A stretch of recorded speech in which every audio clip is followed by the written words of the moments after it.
At this time, I'd like to call to order the Allendale County Council meeting for August 17th. This time, I'd ask Vice Chairman Bill Robinson to lead us in the invocation. Thank you, Mr. Chairman. Let us pray. Oh, Heavenly Father, we beseech Thee as we gather this evening, asking for Thy continued guidance with wisdom, knowledge, and understanding as we partake in the governance of our beloved county. These are all blessings we ask in Thy holy and most merciful name we pray. Amen. Amen. We have a declaration of a quorum. We've got everybody here. It's time can I get approval for the agenda. So moved, sir. Second. Motion's been properly moved and seconded. Is there any discussion? All those in favor signify by saying aye. Aye. Any opposed? Motion carries. This time we need to get an approval of minutes for July 2023. Mr. Chairman, I'd like to hear from Councilperson Taylor and Mr. White on the minutes. I'm gonna email out to Mr. Judy responded back. That was fine. They fine? I'm sorry. I missed that. I make a motion we approve. So moved. Got a motion and a second to approve the July minutes. Is there any other discussion? All those in favor signify by saying aye. Aye. Any opposed? Motion carries. This time I'd like to welcome the good crowd we got tonight. It's probably the best crowd we've had in quite some time. So hopefully we can get through this agenda fairly quickly and get everybody on their way. First we'll start off, and I'd also ask at this time if you haven't silenced your phones, please do so at this time. We'll start with public comments. Mr. Bob Sneed with Southern Palmetto Regional Chamber about his State of the Region coming up. Yeah. Thank you. So I haven't been able to address y'all yet since joining the chamber as president. So I'm really excited to be here. So Southern Palmetto Regional Chamber, your local chamber, we're doing our State of the Region event, and actually Chairman Connolly is going to be one of our presenters at that event. So I hope that everyone can attend. I have personal invites for all of the council people here, and then also have other invites if anyone else wants to come and attend. It will be a great dinner event at USC Salkehatchie, and there'll also be a business expo that is a part of that. So we're anticipating a pretty big crowd, so we hope y'all can join us for that. So that's all I wanted to say. Well, thank you. I know I'd like to give you some kudos. Bob does a lot of good work. I've been to several events that the Palmetto Chamber's hosted, and they're doing things a little differently than what we're used to. And good job on the success y'all have had so far, Bob. Thank you. Thank you. All right. Moving on, Ms. Patricia Jenkins for Community Day.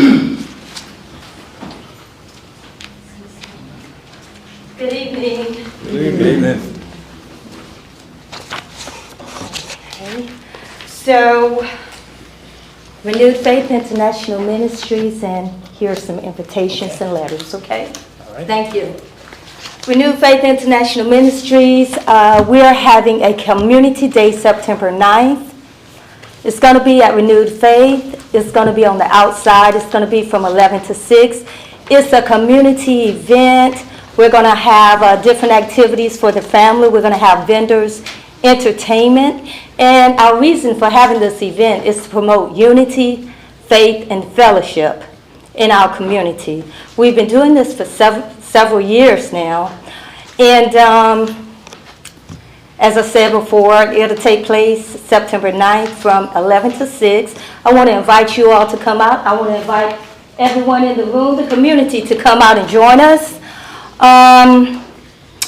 And also, I wanted to ask the council, would you consider making a donation, partnering with us, making a donation towards the event? And if you have any questions, I'll be glad to answer it. So. Anybody have any questions? I imagine you're going to be focusing on the youth, pretty much. Everybody. Okay. Everybody. We're going to have activities for the youth, activities for the entire family.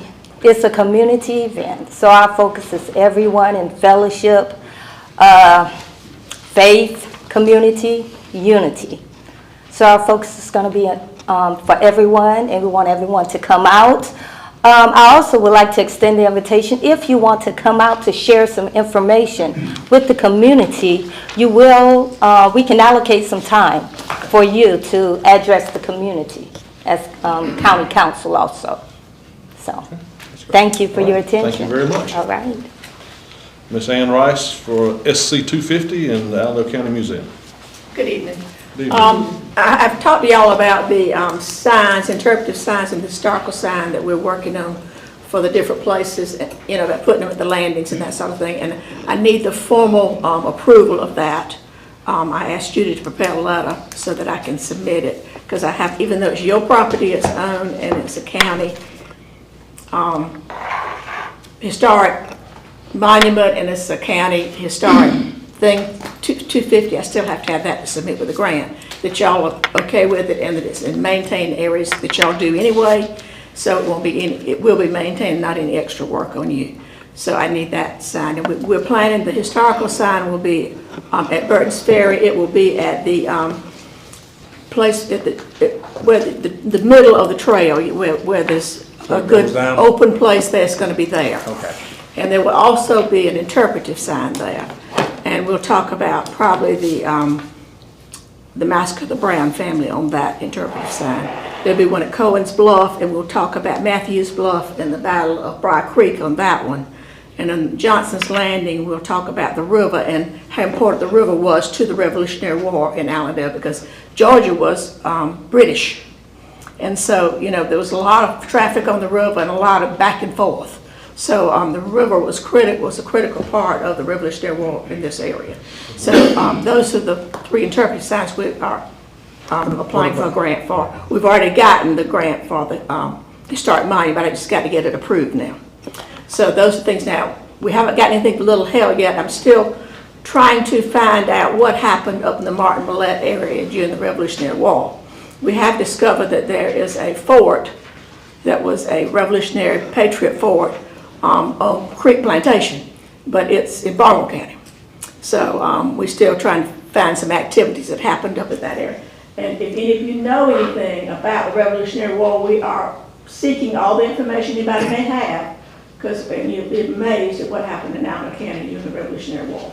So that's South Carolina 250. And I got a question. You name all the bluffs. What about the Steel Creek? Well, that's Barnwell counties. No? I've always been told it's Barnwell counties. I think we're looking at that.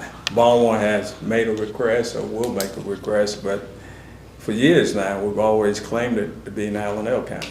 Well, I mean, it's always been told me that it was Barnwell County, so, but that would be wonderful, because then we could get a sign for Fort Dix. You know, we probably could get a historic marker for that. Well, So if that happens, let me know so we can get that taken care of immediately. But I did talk to the new deputy administrator in Barnwell this week, because I felt like, because Allendale was part of Barnwell, that we need to work together on some events. So she is aware for Fort Vic being there. So I may have thrown a monkey wrench into that. I'm sorry if I did. I think it's going to have to be settled one way or the other. I think Matt's been working with him on that. Well, like I said, if that happens, we can go ahead and work on another grant for historic monument and see if we can get that.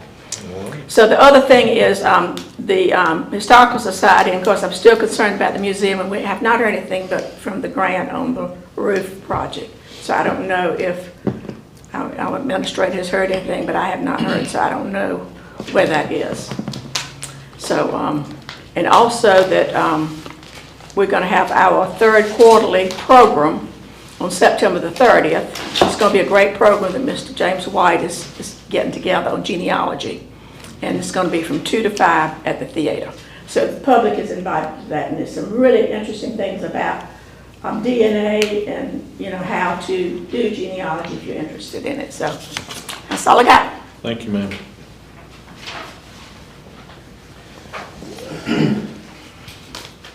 I do need the letter signed up because I'm going to submit that grant tomorrow. Miss Judy has it? Judy has it. Okay. All right, moving right along to our visitors. We've got 5 visitors tonight. I remind you that we have a 5-minute time frame for each of you. So first up, we have South Carolina State 1890 Extension, Cornelius Hamilton. How you doing, sir? I'm doing well. How about yourself, sir? Good. I want to thank you, Chairman Connolly, and the rest of the council for giving me 5 minutes opportunity to. My tech guys, you got me ready here? All right. Black screen here. Now, I sent my presentation in advance, so I assume you guys have hard copies? If not, Yes, I do we have. do. Okay. So my purpose for tonight is simply just to create awareness and make you guys aware of some of the programs and services that NC State University Extension Program is providing in Allendale County. So this is about 15 minutes worth of information. I'm going to breeze through it in about 5 and just get straight to the meat of it. What I want to bring to your attention here is that NC State University brings a network of 100 land-grant universities from throughout the United States and the U.S. territory. So we provide and share research-based information for our services that we provide. We serve 5 counties, so a lot of times people are under the impression that we serve the counties from the university. Our office is located in Hampton County, and we serve Allendale as one of those 5 counties. These are our outreach priorities that we provide, and I'm going to go into detail with each one of those in a second here. Strategic partnerships is what I want to bring to your attention. This is the focus and the backbone of how we serve our communities. As I look throughout the room here, I see a lot of individuals, agencies, community, grassroots individuals that we network throughout the region, throughout Allendale County. We also are funded by USDA and NIFA, and so if you do your homework, you will see SC State University as a part of the Farm Bill for funding.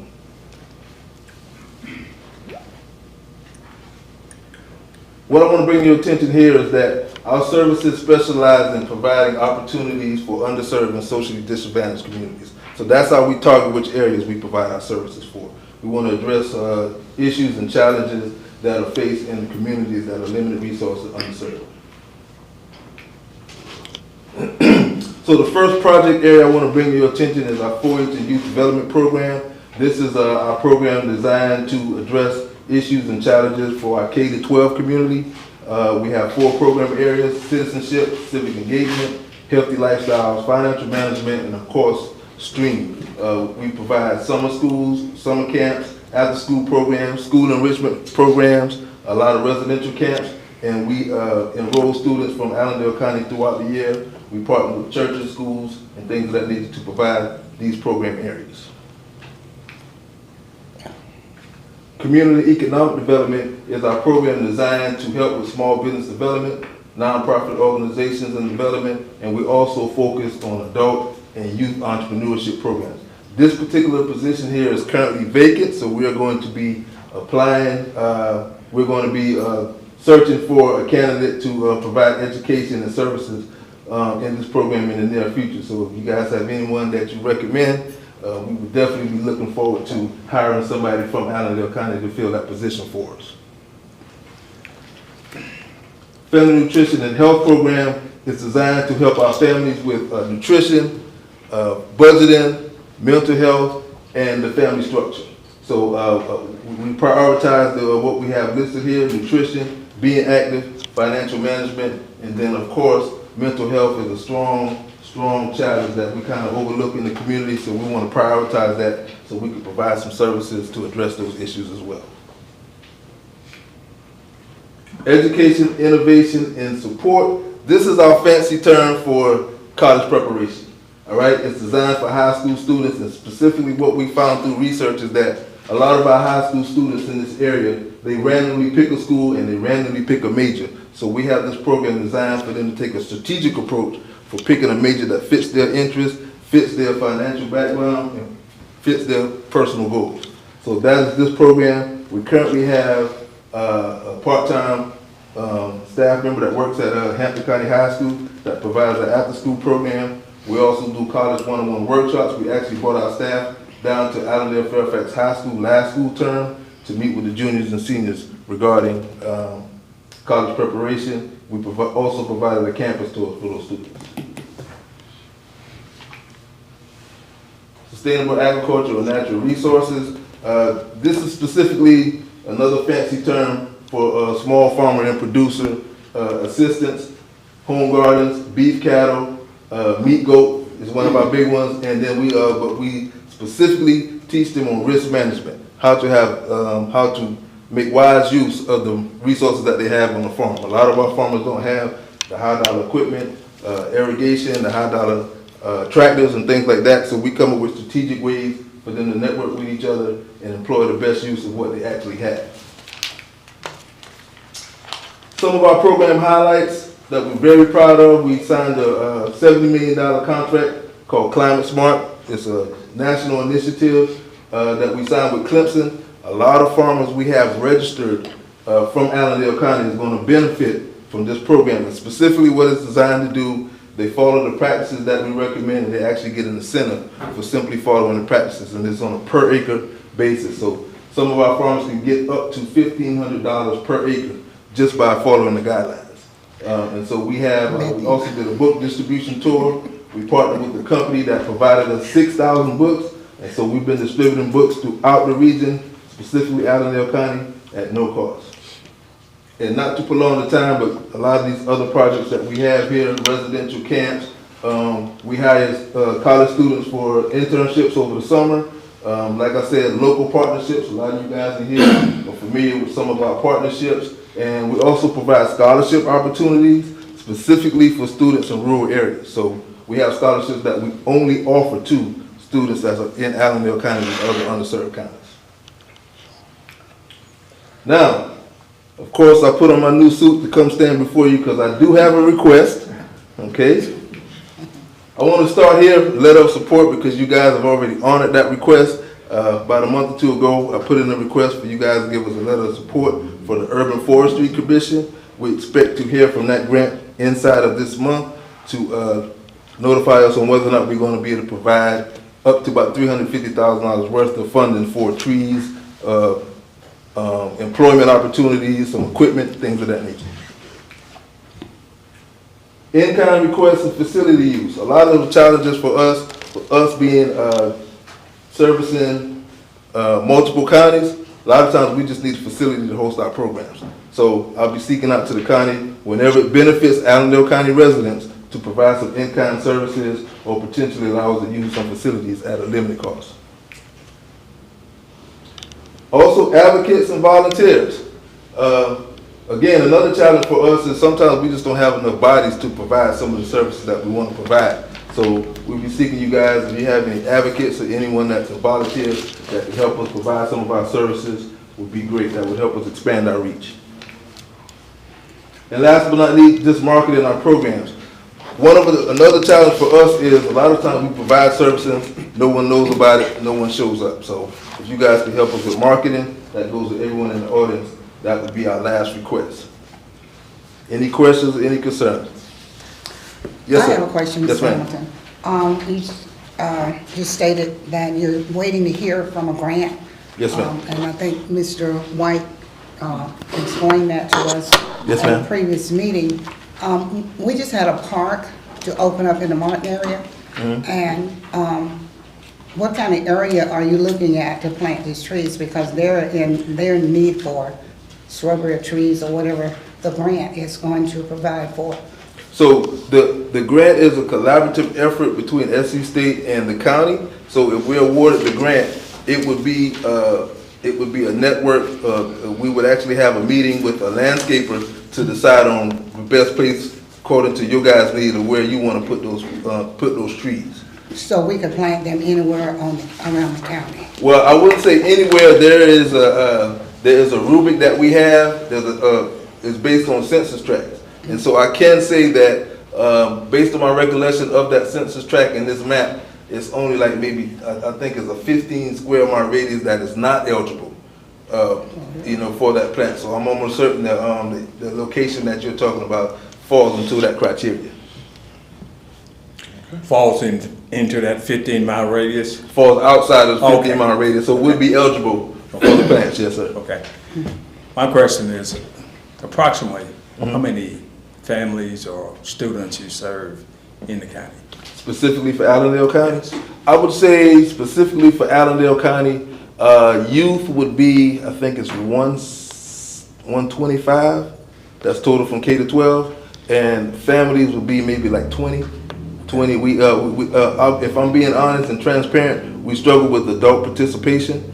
And so what typically happens is adult participation does not normally sustain throughout the series of our workshops. So if we provide a program, we typically try to do it in a series of lessons, let's say maybe from 6 to 8 lessons. And typically if we start off with 20 adults, that number typically drops, let's say by 30% each meeting. Various reasons. Normally we give surveys just to get feedback on why participation may have dropped. We don't always get a good return on some of the surveys, but typically it's various reasons. Of course, transportation is a big issue. Sure. A lot of our adults work outside of the county, and so we're not restricted to 8 to 5. We provide services in the evenings. We provide services on the weekends. So we try to do what's best for the clientele that we serve. And I think you mentioned about marketing. And, Yes, sir. Yes, sir. And the county certainly can help in doing that. But, you know, on a personal note, I think you don't really see 1890 that much. Yes, sir. You know, maybe it would be a good idea to do a little bit more marketing, you know, from your standpoint of view. Gotcha. You know, we kind of hear it in passing, but it's not out there like I think it should be. And I think that certainly will make a big difference on how you market your program. I think your programs are great. Yes, sir. But, you know, I think you could do a better job, not being critical by no means. No. But By all means. Thank you so much. Good I see criticism as an opportunity to improve, so I thank you for sharing that with me. A lot of times our services are strategic because of that, so we target a particular audience. So we would probably try to tap into the schools because we know the youth is a captured audience. Churches are going to have a captured audience. So when we do community events, then we run into that problem that you're discussing. So definitely point well taken. Thank you, sir. All right. Thank you, Mr. Hamilton. Thank you. Appreciate Yes, sir. All right. Next, we've got Affordable Connectivity Program, FCC, Ms. Alma Hughes. Good evening, everyone. Good evening. Like Mr. Ham, I put on my new pink shirt just to stand for you all. But thank you for this opportunity. And I'm going to be brief, although my slideshow would have been about 20, 30 minutes, but I'm not going to do that. So I gave you all copies of what our slideshow normally would be like. I'm here from the Federal Communications Commission, along with my colleague, Renee Coles from the Washington, D.C. area. And what we've been doing since December 2021 is traveling around making individual leaders like you and individuals like you aware of a new program that came into place, Affordable Connectivity Program. As you're aware, about a few years ago, everyone in this room, I believe everyone in this room, along with me, our life changed when COVID hit, okay? We were all made to work from home. Our kids were made to go to school from home. And what we learned that a lot of homes, and we need internet service, a lot of homes could not afford the internet bill. So Congress came up with a program called Emergency Broadband Benefit Program, EBB, that would allow you $50 off your internet bill. But it was a temporary program. December 2021, they came up with this new program, Affordable Connectivity Program, ACP, which will allow you $30 off your internet bill, but it's a longer term program because over $14 billion has been allocated to this program. So what we come out to do, we've been in the South Carolina area since Monday, and we come out to make you aware of this program, so you can meet with your constituents and to sign up for this program. It's a very easy application. You can either sign up online or you can sign up with a paper application. And there are some criteria that you would need to meet. One of them is if you make 200% or below of the federal poverty guideline, that'll make you eligible. If you participate in SNAP, Medicaid, that'll make you eligible. If you have a child in school that participate in a free school lunch or free breakfast program, that'll make that household eligible. As a matter of fact, it's one per household. If you receive WIC, that'll make you eligible. If you have someone in your home who receives a Pell Grant, that'll make you eligible. So there's quite a few criteria out there that can make you eligible. So because of all this money that's been allocated, we're out here to make you aware so you can reach out to your constituents to apply for this program. We've been in King Street, we was in King Street yesterday. We've been in Allendale since 10 o'clock this morning. We was next door, partnering with HUD, where we were signing up individuals in the housing area. We met with someone in the Pookie. I think some of you all may know Pookie. Pookie Smith. We met with him today, very knowledgeable, and he was a funny guy too. So we met with him today. We're gonna we leave tomorrow to return to the DC area. But before I leave, I want you all to be aware of this program. We had some flyers, but we left them all over there this morning. But I'm going to leave my card with you. And if anyone is interested in this program, if you're in charge of a senior center, and you have staff that want to help individuals who sign up for this program, we can do a virtual trainer. We do it every day. It's a real easy sign up, and you give us a call or you email us and say, I want to schedule for a trainer because I want to help somebody sign up for this program. Let us know. We'll schedule. We'll meet with you on Zoom or on MS Teams, and we'll go over this process. It's very easy. Ladies and gentlemen, the money is out there. It's there. Congress, President, they have signed off on this program, and we're out here to make you aware of this program. Any questions? Yes, sir. Yeah, so just for clarity, there's some media information going around stating that in order to qualify, you have to be 200% below the federal guidelines as far as income. But you're saying that that's one of the requirements, but it's in conjunction also. Let's say if you receive SNAP or you receive WIC payments, that will qualify you also. Okay, your income or right. One or the other. Right. 200% of the poverty guideline. If that's what you want to use as your criteria to be eligible, that's what you use. You don't have to use anything else. Or SNAP and Medicaid. And let me tell you, ladies and gentlemen, if you receive SNAP and Medicaid, that would 99.9% of the time qualify you. Because in the system, they have what they call a national verification system. And if you receive SNAP and Medicaid, your information is already in the system. So if you're applying for ACP, and with the last 4 digits of your social, with your name, the correct name that you have and with SNAP or Medicaid, they would match up, they will read each other, and then you'll get this screen that you are eligible. So it's either your income or not both. And that's a good question, because a lot of people think that you have to do both, but one or the other. And I know I'm going through this, but I was told 5 minutes. So I'm trying to get all it in for 5 minutes. Is there any other questions? I got just one. Yes, Is sir. there any connection between the state and your program? Because, Well, we're doing the broadband statewide. This is a worldwide. This is a worldwide. Okay. And if this, it's a federal program. Let me tell you, it's a federal program. Okay. Okay. And if state comes to us and say, well, we want to help out consumers, we will help you to help your consumers. So that's the partnership. Yes. Okay. Yes, we're partnering with a lot of different organizations. And that's why I reached out a few weeks ago. Had a great conversation with Mr. Matthews, and I appreciate your conversation too. We don't always get that type of conversation, but I do appreciate that, and he welcomed me to come here and stand before you all today. So it's a worldwide.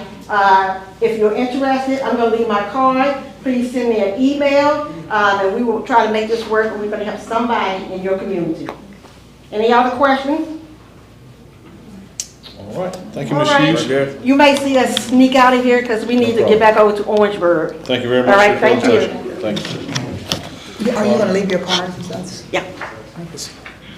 All right, up next, Mr. Charles Farmer with Genesis Healthcare Incorporated.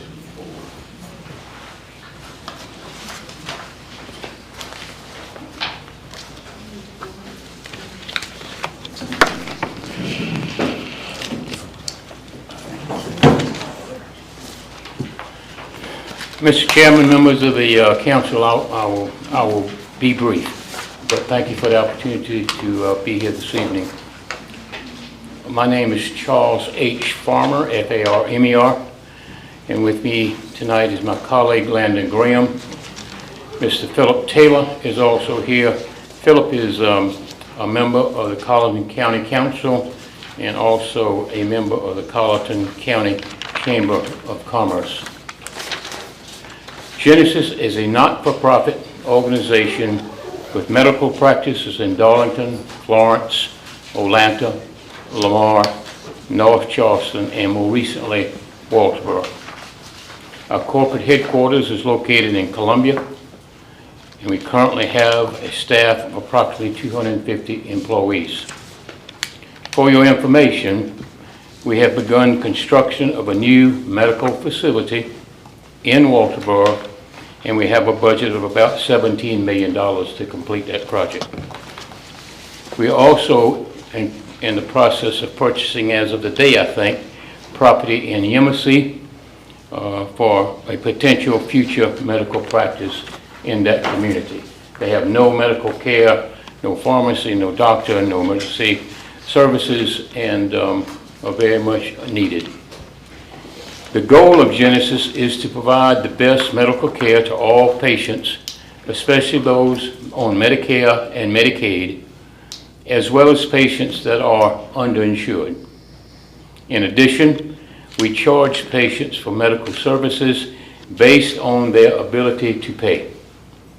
We also provide patients with medications through our discount pharmacy, which also provides a tremendous savings for those individuals.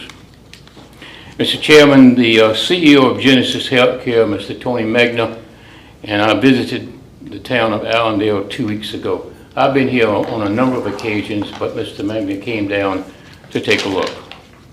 Based in part on that visit, we believe there may be an opportunity to establish a primary care practice for the citizens of Allendale County. Two very important points. We want to be a full partner in the Allendale community. We want to be welcomed. Second, and equally important, we do not intend to request any financial support from the city or the county. In closing, I am simply requesting a non-binding resolution or similar document that would encourage Genesis Healthcare and County Council, as well as all members of the community, to continue together having this discussion. You have my pledge that we will work closely with the Allendale County Hospital, with Low Country in Fairfax, and all other healthcare providers in the area. Every community that we have gone into, we've gone into with an idea of being a partner in that community, and we don't come in and try to compete. We don't try and come in and try to dominate. We simply take an evaluation of the number of people in the county, the geographics, the income level, and we believe that 8,000 to 9,000 population in Allendale County is enough patients that would serve more than one entity. For the record, I've been living in Mount Pleasant, Charleston for, I'll say 50 years, it's been longer, and but I grew up here in Allendale. My family's from here. I have deep roots here. We have spent a fair amount of time meeting with individuals, and we believe that we could come in and offer the community a good service and save those patients financially. Mr. Chairman, with your permission, could I ask Mr. Taylor just to take a minute and follow up, given how much he has done for us in Walterboro, how we have incorporated ourselves into Walterboro in terms of medical care. Yes. Thank you. Thank you, Mr. Farmer. Mr. Chairman, members of council, certainly to your administrator and staff, tonight, we want to just share that when we met Mr. Farmer several months back, and he said the things that Genesis Healthcare wanted to do in Colleton County, it's been remarkable the impact they've had already just in the community, creating jobs, making opportunity. We have soil moving. They work closely to meet with the hospital and all the medical providers in the community, the county, the city, the Chamber of Commerce, talking with families in the community to find out how they could fit and be a part. And they've been welcomed with open arms. I don't really know the entire makeup of Allendale, but I will say I think this could be a great benefit, and they've done exactly everything that they told us that they would do, and the Colleton County Council has welcomed them with full arms. They came in to our council as well. Thank you. Just got one question for Mr. Taylor. Yes, sir. Thank you for being here. Thank you, Mr. Robinson. It sounds like the community has welcomed Genesis with open arms, and yes, sir. The relationship with the hospital is very and other good. Providers has been very positive. Very positive. Okay. Mr. Farmer, I've got a couple of questions. I know when we met here a few months back, I conveyed my importance to that. I wanted to make sure that the hospital was in agreement with it because, the county owns the hospital, and quite frankly, that's one of the few things that we've got in this county that work, I think, the way that it should. What is the need in the county that Allendale County is not currently offering? What do you think that you're going to offer that we don't have? The Allendale Hospital, given there's not a hospital in Bamberg or Barnwell, I think, and the nearest is Colleton Medical in Walterboro. We want to take every effort, sit down and have long discussions with the hospital in terms of exactly what services they provide and compare those with ours. The principal difference is that we are in primary care. We are not in emergency room services. We are not in overnight patients. If you come in with a cold, flu, we're gonna see you, and we'll prescribe the medication through our discount pharmacy.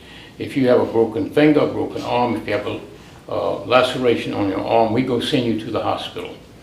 I spent a lot of time spending with the CEO of Colleton Medical, and he had the same questions. What are y'all going to do, and how is it going to impact us? And after numerous conversations, we found that we can benefit the hospital, and the hospital can benefit us. For example, we will have a pediatric component eventually.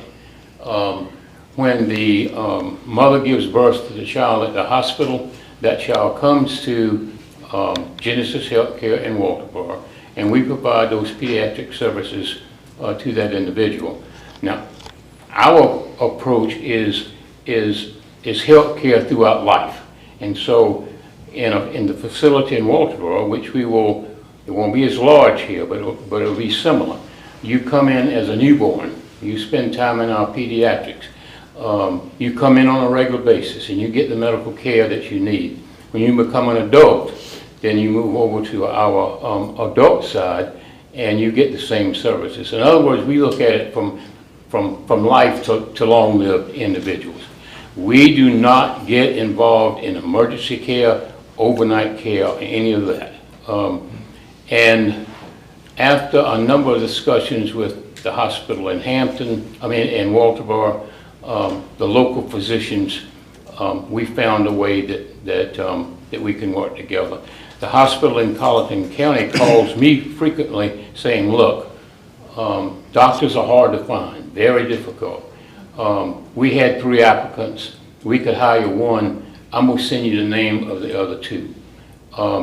It's a mutual relationship where the hospital benefits and where Genesis benefits. So if you come to our practice and you need anything other than basic primary care, then we're going to send you to the hospital, or we're going to put you in a vehicle and carry you to the hospital. Do you we've got 4 primary care clinics in the county now. Do you think there's enough people to facilitate another primary care center? We've run the numbers. Do you have statistics that you could maybe share one day when we get to that? Yeah, we are running numbers now, but for example, I think you have 2 physicians that were in the Lafitte office, perhaps. We will sit down with them, and we are one of our biggest challenges is going to be able to find medical personnel. If the MD or the 2 MDs that are here in private practice, we've sat down in Walterboro and had the same discussion with MDs in Walterboro. We actually hired those individuals to come and incorporate into our facility. The one thing we're going to offer is a brand new, attractive facility that has a welcome sign up top, because we believe that regardless of your income, regardless of your status in life, that when you need medical care, you need to go into a facility that is welcoming and meet with staff that are going to do everything they possibly can to help you. Last comment. If after discussions we find out that we are going to be too competitive, then we will go elsewhere. Mr. Farmer, you want to? Go ahead. Okay, Mr. Farmer, welcome back. I've spoken to you several times already. Yes, ma'am. As you stated, you're already aware that, we have 4 primary care clinics here in Allendale County. But I think the most important thing now is that our hospital administrators here tonight, your group will have to have a conversation with Mr. Goody, because as you said earlier, we're not going to compete with the hospital. We don't want our hospital closing. We don't want our other primary care centers closing. So I think that until you have that conversation, your group with Mr. Goody, you know him, Mr. Goody? Yeah. Until you have that, I Okay. think you might be related to him, right? Until you have that conversation, the conversation with him, to see what kind of services that you're going to provide, what kind of services our hospital have, then I think that we can make not a decision, I guess we can tell you what to do, but you can tell you what our concerns are about you coming here. And I think, Mr. Connolly, you just ask, the most important questions that Mr. Robinson has a question. I think the last conversation we had with you several weeks ago, if I remember correctly, you indicated if we adopt this resolution, you will move forward with the study, which will allow you to assess if there's a need to come. And you also indicated that you would have a conversation with the hospital. Absolutely. So I'm willing to make the motion that we adopt a resolution allowing you to move forward. Go ahead. Could I interject this? We requested the same thing from Yemassee, the city of Yemassee, and they understand fully that the non-binding resolution or similar document only for me to keep my CEO interested in the area, I have to have some sort of agreement that we will at least have the conversation. And the moment the conversation gets to a point where, and this will never happen, but any kind of adversarial conversation, or it's clear that we're going true, or we're going to compete at too high a level, then we are going to say thank you, walk away with a smile on our face, and look at other locations. In essence, the resolution will allow you to complete your study and do your numbers and come back and to us and say, as well as meeting with the hospital and the medical staff, it's a go or no go. Is that correct? Yeah. Okay. Mr. Chair. Yes, ma'am. Since we have the administrator of the hospital here, and I don't know whether we need to, my thing is not to have y'all discuss tonight, but it would be nice for y'all to have the discussion before we do the resolution, to see how y'all feel, because there's no need to do assessment if you're not agreeable, and if y'all don't think the same. I agree. These And I think, that at our initial meeting, I know I made it clear, and I think everybody else did too, that we would welcome you with open arms. We, obviously the county needs services, we want services. But, you know, we definitely wanted the blessings of our hospital CEO and the hospital board. So I agree with Ms. Taylor. I think until that conversation takes place and we get feedback from the hospital, I would assume have that first and then we could move forward. But Well, if you want to make a motion, we can certainly look at. I don't think in terms of healthcare, you know, I don't know a community that can say, you know, I got too much healthcare. You know, I think there's always an additional need for certain healthcare providers.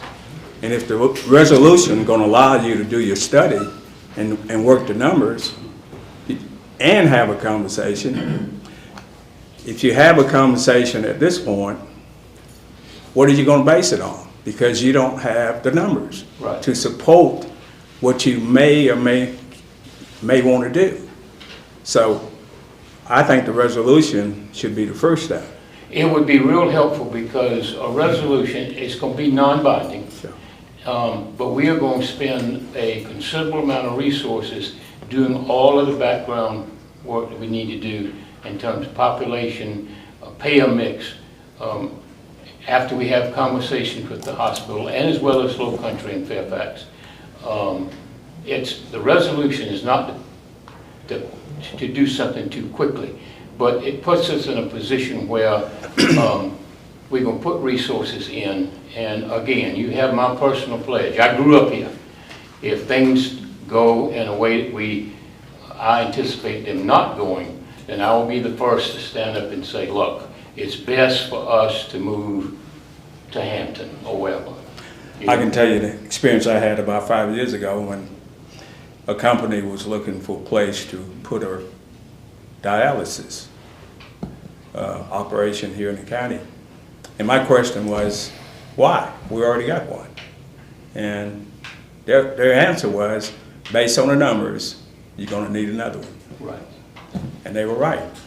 So I think the resolution to allow you to go ahead and do the study, it should be in order.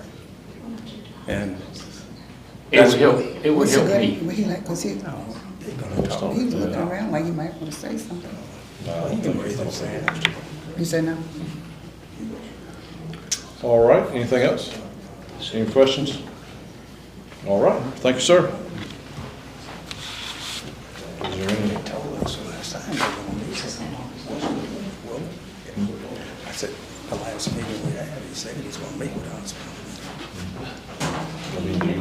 Well, you know, they said they don't have- I'd like to make a resolution, a motion that we adopt a resolution allowing Genesee to move forward with their study on their healthcare initiative for Allendale County. All right, got a motion by Mr. Robinson to present a resolution allowing Genesis Healthcare to follow through with their study for providing health care in the county. Is there a second? I'll second it. Got a motion and a second. Is there any discussion? Yes, Mr. Chair. Yes. I know you steady saying the two hospitals, the two doctor's offices, but you're not thinking about the one in Sycamore, there's 4. Well, he said 4, Right. 4 practices. Well, my thing is, we should allow them to meet with them and bring the results back to us before we do a resolution. If they're gonna do assessment anyway, so why can't the assessment be done before we do the resolution? I think not speaking for Mr. Farmer, but I thought you heard, in order to keep the interest of the CEO, the resolution would allow you to do your study. Well, I kind of follow Ms. Taylor a little here. You know, I don't think we have to have a full-fledged assessment, but I would definitely like to have the blessings of our county hospital. And that would be my suggestion, is to have the meeting with the hospital and those folks. And if they give you their blessings, then come back for a resolution. If they give us the blessings, I don't have a problem passing the resolution. I mean, it's nothing but a meeting. I think the blessing comes from the numbers. You know, if the numbers say that you have a need, then I think that's where the blessings come in. Yeah. Any other discussion? All those in favor signify by saying aye. Aye. Any opposed? Yay. Motion carries 3-2. Let the record reflect that Ms. Taylor and myself opposed. And we're not opposing, as Mr. Chair would have that, Yeah. we're not opposing them not coming in. We're opposing that they need to respect the hospital, they have to meet with them first, then come back to us. All right, So did the resolution pass? moving on, Safe Built Carolina LLC, Mr. Scott McDaniel.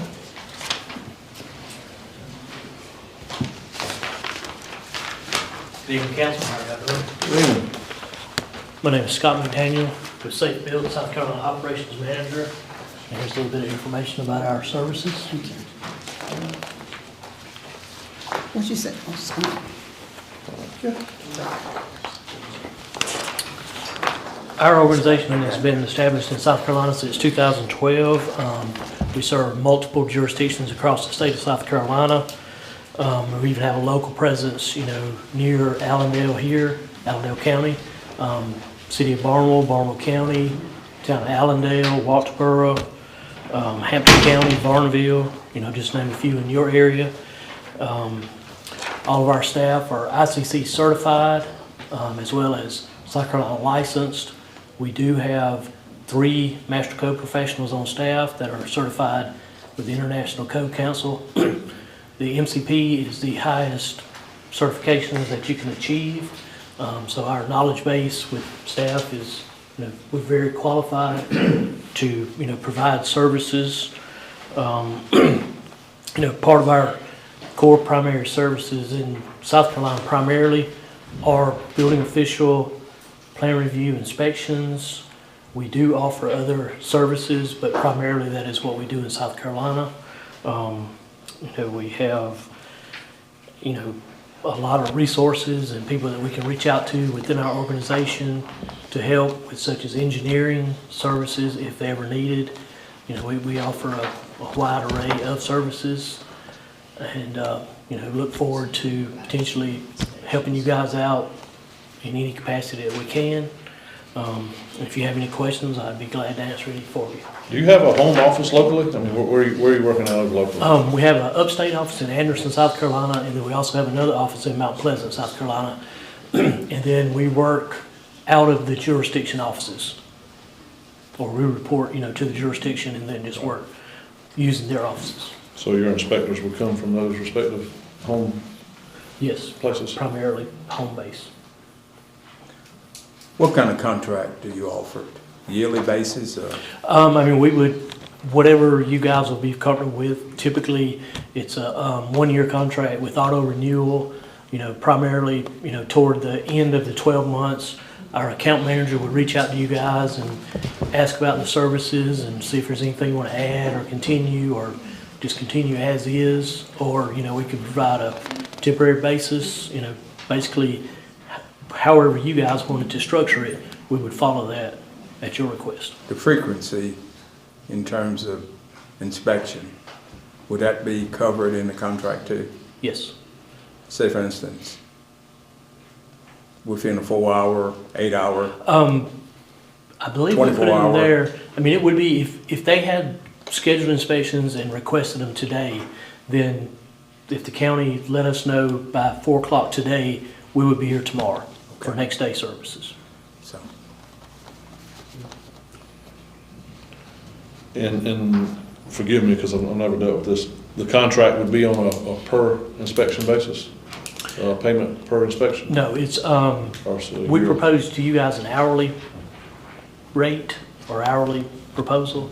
So if we had, 10 inspections and we came and stayed here 5 or 6 hours to cover those inspections, then we would just charge you the 5 or 6 hours.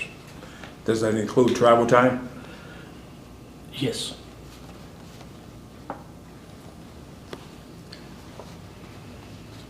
Well, Well, you see, time would start when we check in at the municipality Oh, or first inspection. Okay. And then travel would be included, from stop to stop. Okay. Okay. Any other questions? Anybody? All right, have any more information? No, sir, I don't. All right, thank you very much. All right, thank you for letting me speak. One last thing. Is there a timeline that we got to get back to you, we make a decision? No. Okay. So it's open? It's just open, yep. Okay, all right. Thank you, Mr. McDaniel. Yes, sir, thank you. All right, up next, 60I, Mr. Donnie, is it Phipps?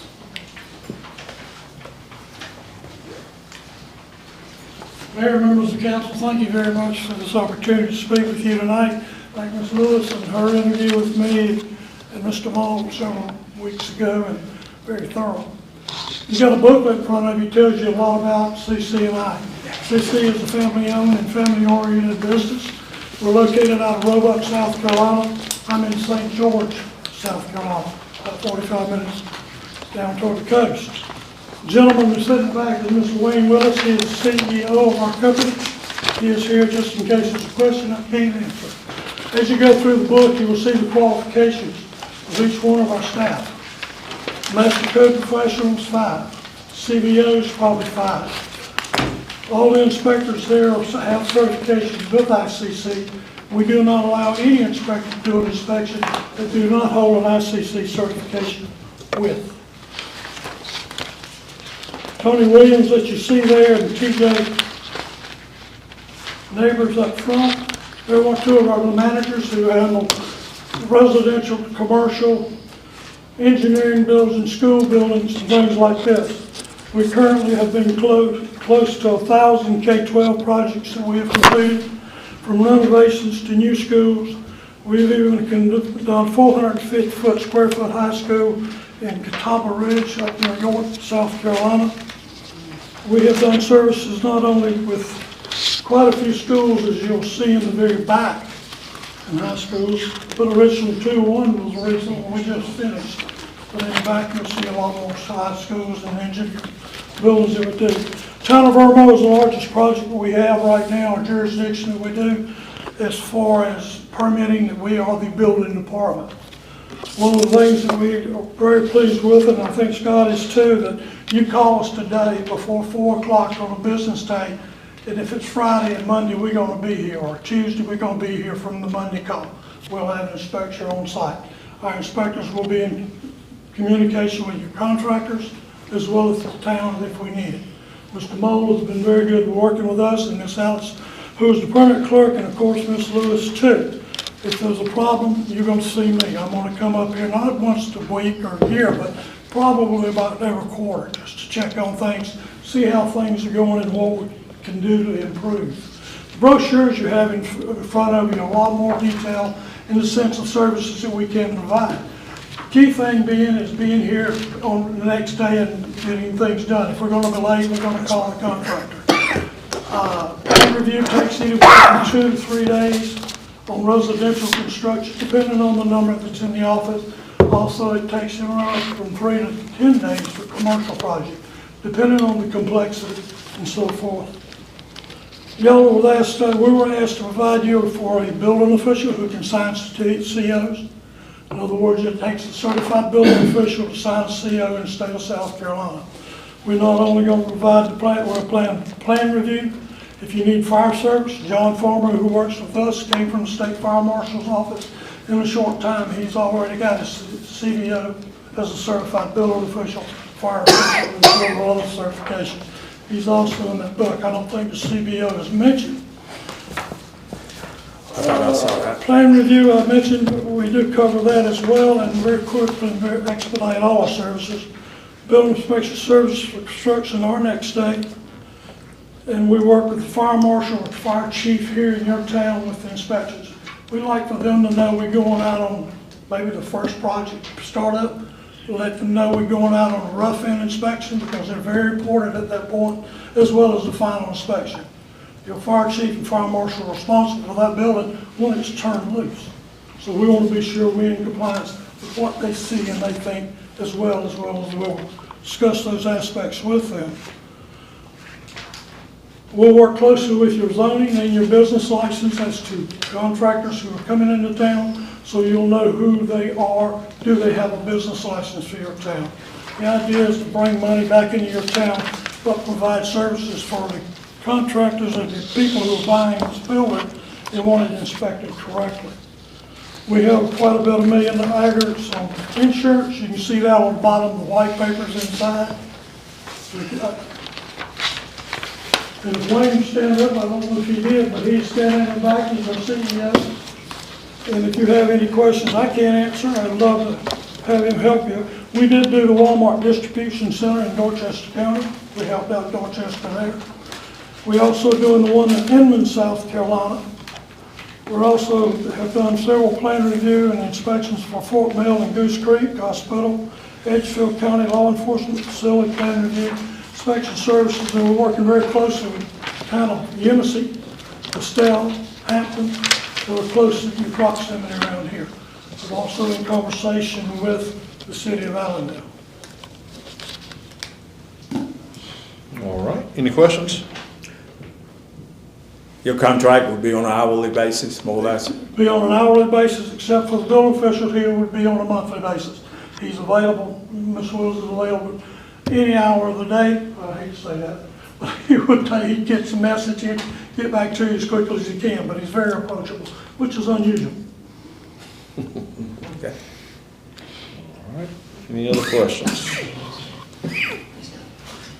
You were going pretty fast there. What did you say about I think you said the next day, and then you were saying something about 7 to 10 days. Can you go over that one more time? Yes, the plan review is anywhere from 2 to 3 days for residential, even though your first project, I think, is coming off the ground, is going to be commercial, and it would be anywhere from 3 to 10 days, depending on complexity.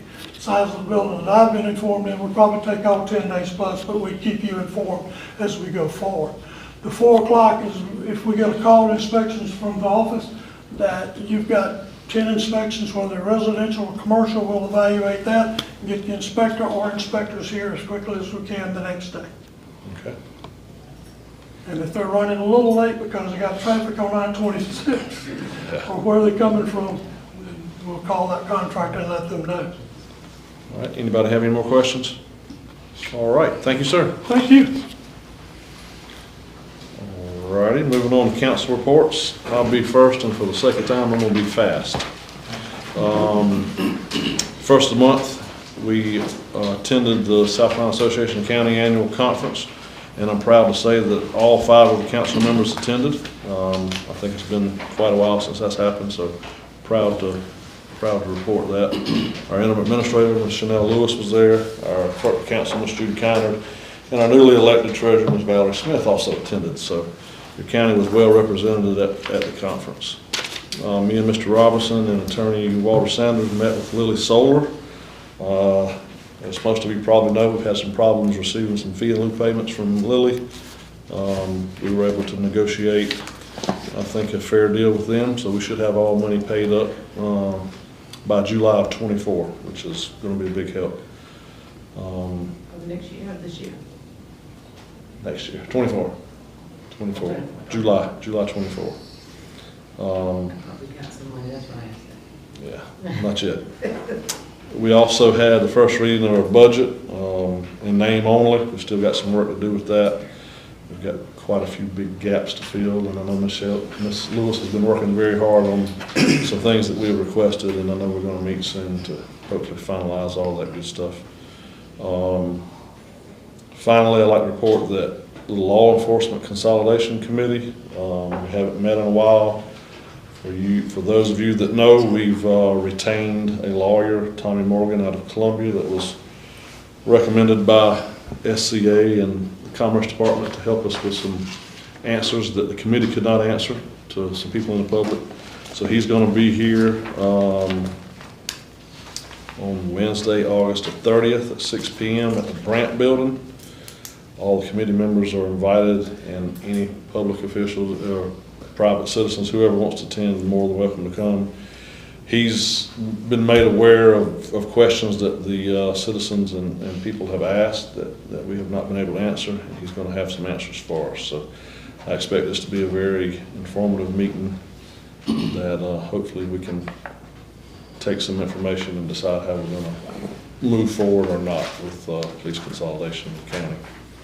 That being said, that's the end of my report, and I'll turn it over to Mr. Robinson. Thank you, Mr. Chairman. Going to be very brief. Several months ago, we had our executive director, Bill Monard, to speak, and we asked about housing. There's a need for housing here in this community. We were informed last Thursday at our bi-monthly meeting in Barnwell that the COG has developed a housing program, and I will ask, Mr. Chairman, that we schedule Mr. Monar to be at our September the 21st meeting to do a presentation on housing information for the community. This is something that we requested, and they actually got it together in a record time. We hear a lot about housing, affordable housing, just housing in period. And we certainly don't have enough here. And with what we see, the impact of new industry and people moving in, we all need to be aware of what's available out there in terms of housing development, developers, etc. So hopefully we'll get better informed next month. Secondly, our golf program is competing right now with football. So we started out with 5 students, and we're down to 3. We do have a group of females that have expressed interest in learning to play golf, so we hope to see them become part of the golf program within the very near future. So I'm certainly pleased with the progress that we made so far. Also, and I forgot to let you know that Mr. O'Rear did not send that letter in to DOT for the upfit of the bridge there at the walking trail. So I'm going to be asking Ms. Lewis to go ahead and get that letter out as quickly as she can, and I think she will do that. So that's my report. All right, Ms. Taylor? Yes, what I have, Mr. Chair, is a report from the EMS report. I'm just going to give an overview from the report. From March the 13th, 2023 to August the 13th, 2023, they had 672 calls. And I would like to find out, just follow up on our other recommendations that we had to place the plat at the fire station. This is a question coming to Ms. Chanel or either Mr. Moore. Have the plats been placed at the fire station for Ronnie Stanley and at the airport for Mr. and Mrs. Thurman? Has that been done yet? That I do not. We voted that last month to do that, and I just wondered whether it was carried out or not. Well, I don't know, maybe they're talking to the work department, we could talk to Mr. Holmes, but I don't think our department has the knowledge. Okay, that's one. Another thing was, Martin Park was also assigned by a sign. Have that was done yet? Anybody know? It has not been done yet. We're still looking at, trying to get another bid for it, and Mr. Pinckney is assisting with that as well, but we're still working on that. And then I recently learned that the prison in Allendale, in fact, I learned that this week, that they will do a sign for us much cheaper. And so, but I didn't have the measurements for a sign of the sign to give to them at that time. But, you know, Mr. Pinckney, you could give me the measurements, you know, that you want for that sign. And then I will, you know, I'll get a bid from the prison in Allendale. And one other thing I wanted to find out, the pictures that the Goodens donated to this courthouse, have those pictures been displayed yet? Anybody know that? Okay. What I'm doing, Council, is just following up on what we passed from last month to this month. Very good. Because if we don't follow through what we say we're gonna do, it's not getting done. Okay. So I'm just piggybacking and asking these questions, not trying to put any employees on the spot, but it's important that these things get done because we passed it last month, voted and passed it. So we want to make sure that it's followed through. So each month when we do something, please, because we have these pictures and Platt Ronnie was dead for some time now. There's no celebration. We keep talking about it. Nothing's been done yet. It's Captain Thurn and her husband supposed to be named at the airport. That's been ongoing. Nothing has been done yet. Well, the park, you're working on it, but the Goodens gave some pictures, portraits of, for this courthouse. They haven't been put up yet. So we need to follow up on those things, because I'm sure the citizens are coming looking for what needs to be done once they donate to make sure it's carried out. And that's just one of the things I would like to. for And us don't to forget make- about the EMS building. Stanley? Yeah, that's what I'm saying. Yeah. It's the fire station, Yeah. the airport, Martin sign, and the pictures in the courthouse from the Goodens. They donated some pictures and, well, they should be put up. And I'm just following through with it, and make sure that we do, please, please, please, when someone's doing something, we say we'll do something, let's just make sure we have a answer the next month. It don't take 30 days to do these things. Not thanks. Miss Jennings and I met with Parks and Recreation on yesterday, and I know it's gonna be in her report. We went to Lower Savannah Council of Government, that was in Mr. Robinson report. So we like on the same committees, so therefore I'm not gonna be redundant. So I'm just gonna make it short and sweet as well. That's all I have, Mr. Chair. Thank you, Ms. Taylor. Mr. White? Thank you, Chairman.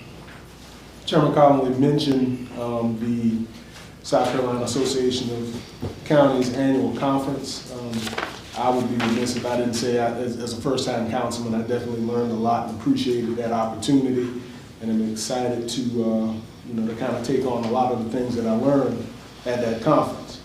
Having said that, the last time that we met, last August, I mentioned that we're going to have the kickoff for the comprehensive plan. It's going to be September 18th. It was brought to my attention, I believe by Ms. Rice, as a matter of fact, that third Mondays at 6 o'clock is also Fairfax Town Council's meeting. So we're going to, have to be vigilant about making sure that, Fairfax has participation in that. Their council members will obviously be able to participate, and we've already set that schedule. I'm sure that my fellow council members have been getting calls from probably some nonprofits, some people with ideas about development for Allendale County in the future. So it's important that the whole community has a part of this development of the comprehensive plan, because there are a lot of people who are kind of thinking about what their vision for Allendale is. So we definitely need to have buy-in. So I'm just continuing to push that as much as possible. It's going to be 6 o'clock at the Brandt Building Auditorium, September 18th. Thank you very much. That's all I have. Thank you, Mr. White. Ms. Jennings? Thank you, Mr. Chairman. The first thing that I would like to discuss, I was in a conversation, Mr. Mo, I was in a conversation with the treasurer this morning, and the subject came up about a gas card that was in my name. I have never, ever had a gas card in Allendale County issued by the county. I served as the governor of South Carolina appointed me several years as the coroner after the death of Mr. Rowley. I only served as the coroner for a few months.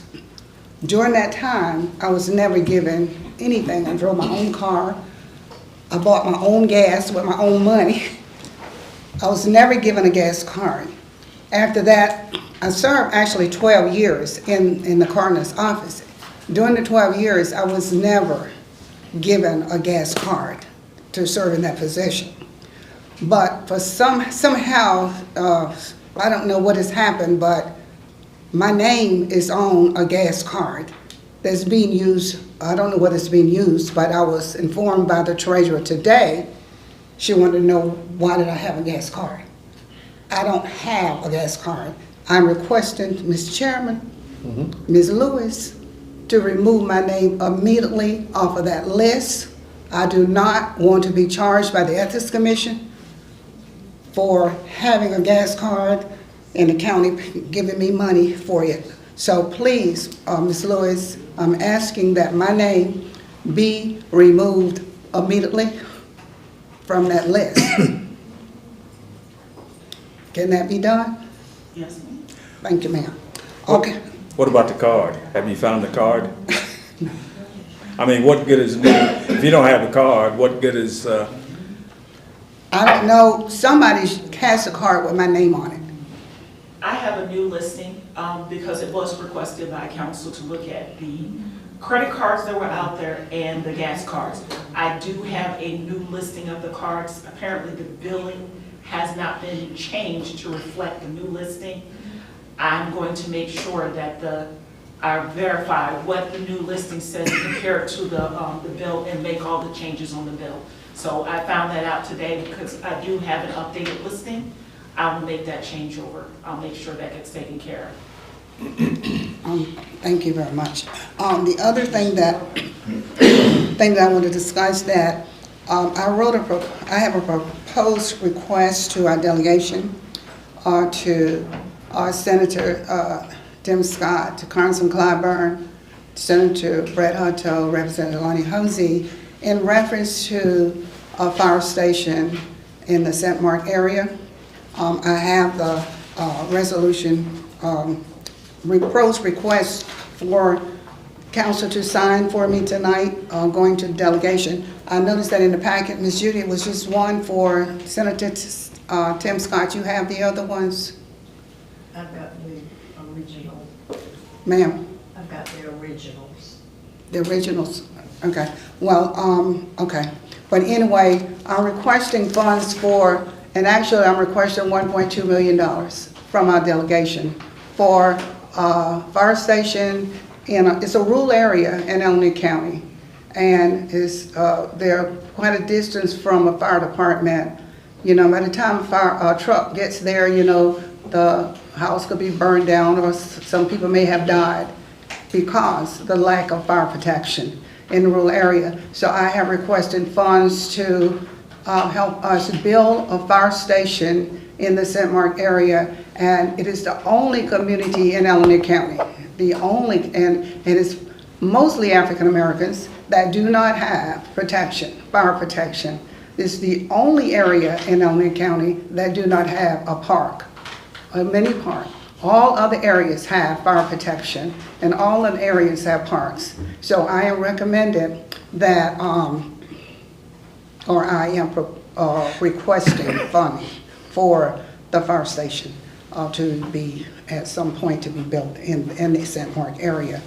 Yes, ma'am. Don't we already, that's on that 1 cent penny tax that you propose, that's additional for the requesting funds? Yes. And you need to make sure that's restated, Yeah, because that's the next on the list. Yes. Okay.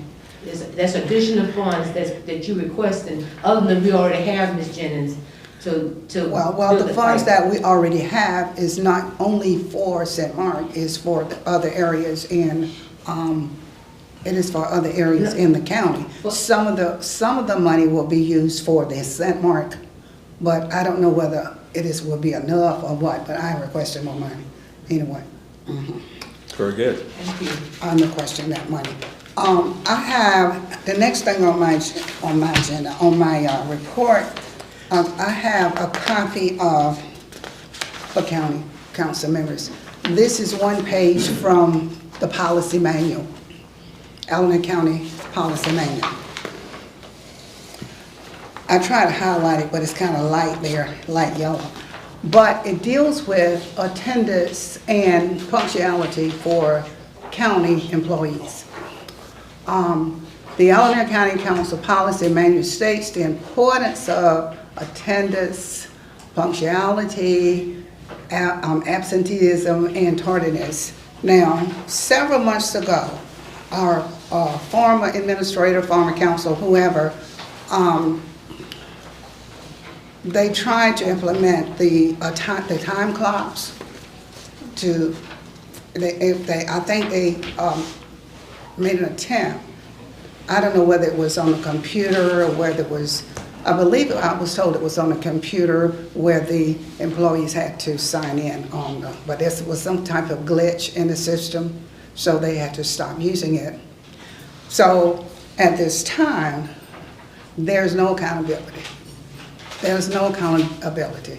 You know, some people just breeze in and breeze out, you know, so I am requesting, Ms. Lewis, I'm requesting our county administrator, if she will come up with a plan to present to council that would address the accountability of our employees, or some type of system that we can monitor attendance, tardiness, absenteeism, whatever.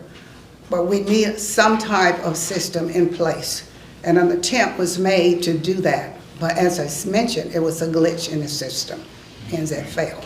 So if Ms. Lewis, if you would please come up with a plan that could help us out with that, I would appreciate it very much.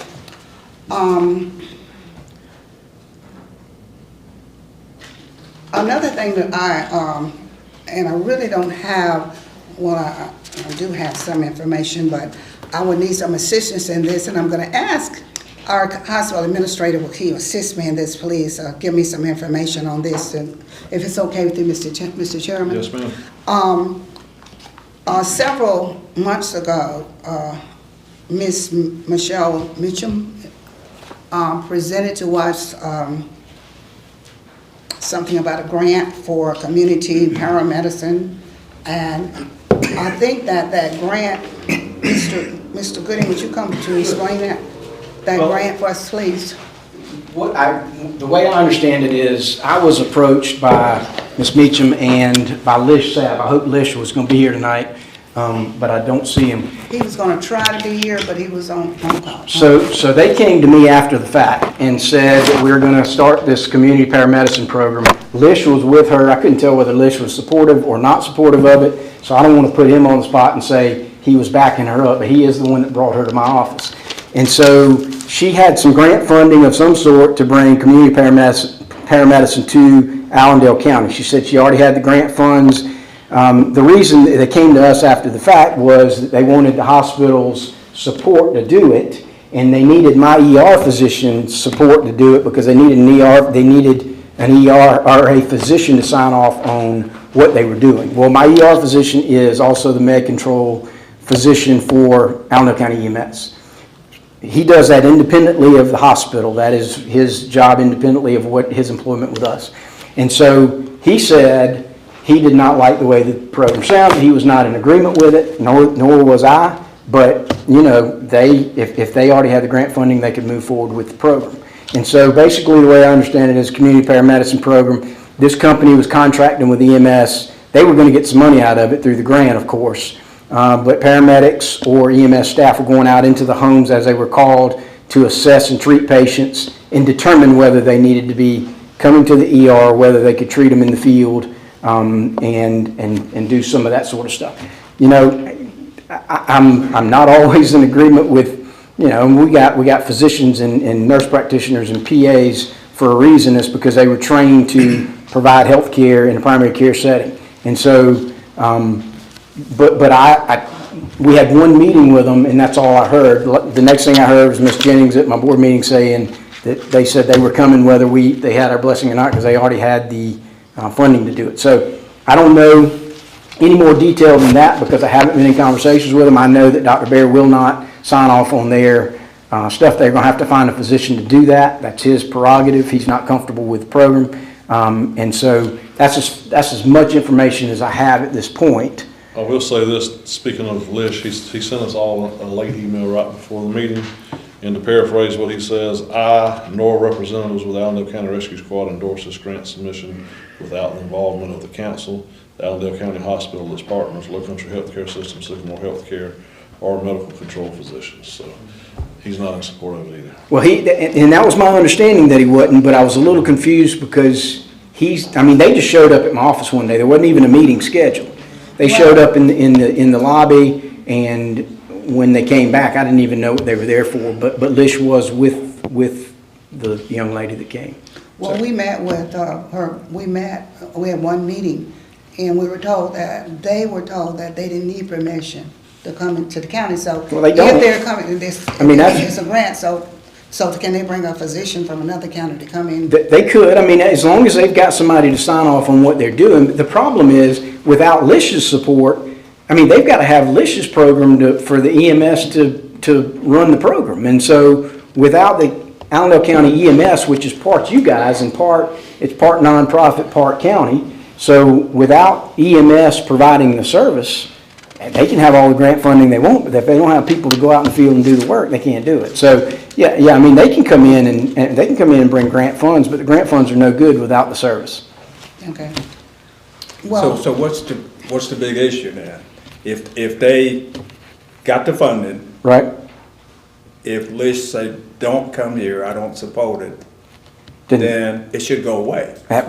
Theoretically, I mean, I don't know anything, I don't need, the one time that they came to office, that's all I know about. I don't so- see anything we have to do with it. No, no, I don't- If they I got the funding, then let them use it someplace else. Right, yeah, so I don't know either. I mean, what I don't understand is why you wait until after you get grant funding to tell everybody what you want to do. I mean, obviously, if you're coming into Allendale County or anywhere else with a service, you know, you probably need the support before you go and apply for grant funding. But it sounds like it's not being supported by the county or our EMS service, so. Right.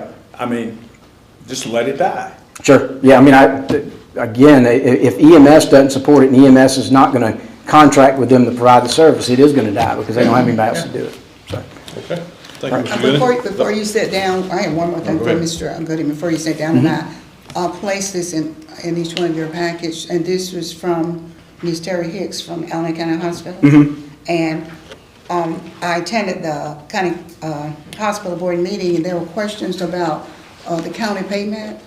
Yeah, so, and I don't know that we probably shouldn't discuss this in private before public because there's some confusion about it and y'all are probably gonna have to do some research. But, Okay. but there's just a question about funding for the hospital and the how it works. But it probably should be a discussion that we have so that we can kind of get it worked out. Because I think that, you know, with changing treasurer and all of that, we've got to figure out, because that's where it's a separate account, it's a tax issue.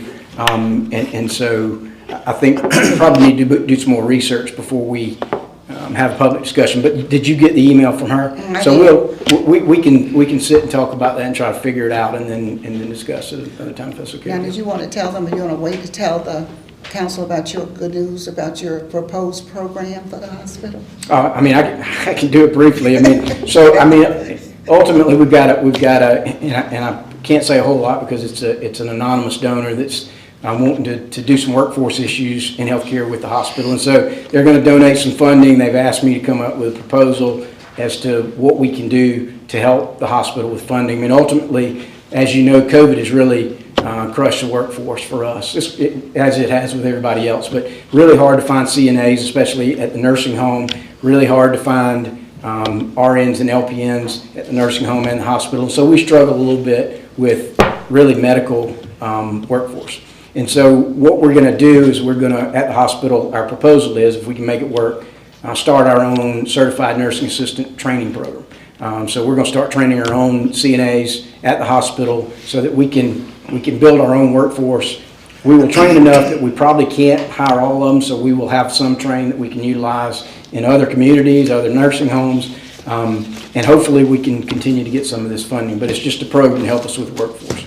I heard the high school's training some CNA. They do, and they've been doing it for years. But when COVID hit, there were no actual clinical training sites, and so you could do the classroom work, but the training program requires 40 hours classroom work, 20 hours didactic, and 40 hours of actual clinical experience. And so nobody had clinical experience. So I think they've started those programs back up. I don't know how many they graduate. But we just haven't been able to attract those CNAs. A lot of CNAs went to work for agency, a lot staying home with kids, a lot have retired, and so there are all kind of workforce issues. Again, not just in healthcare, but everywhere. But what we're trying to do is fix our problem. Would you work with the school on that? Sure. Yeah, absolutely. And I've met with superintendent over the course of the last couple of years to talk about what we can do with them. So absolutely, any that they can help provide us, they haven't. I mean, we've told them we need CNAs. We just hadn't gotten any from there. So, thank you, sir. Thank you. Thank you. Just one more thing briefly. Office of Aging received a grant today for, did you announce that? No. Okay, the Office of Aging today received a grant for $27,770. And it can only be used for wages, overtime, and fringe benefits. So it's a 100% grant with no match, so from the Office of Aging. Did you have that, Ms. Lewis? Yes, ma'am, I do, and we have a copy for council to sign and the attorney. So we brought it with us to make sure that all council members sign it to accept that grant. All right, thank you. And you got to also remember, any grants or anything that needs to be signed you can have 5 signatures. So you need to make sure 5 signatures on that paper. That was announced, you know, Ms. Judy showed it to me, but it didn't have 5 signatures. So you gotta be very careful when you do it because we require 5 signatures on legal documentations. Yes, ma'am. Mr. Chairman, that's the end of my report. Thank you, Ms. Jennings. At this time, the interim county administrator report, Ms. Chanel Lewis. Got anything? Yes.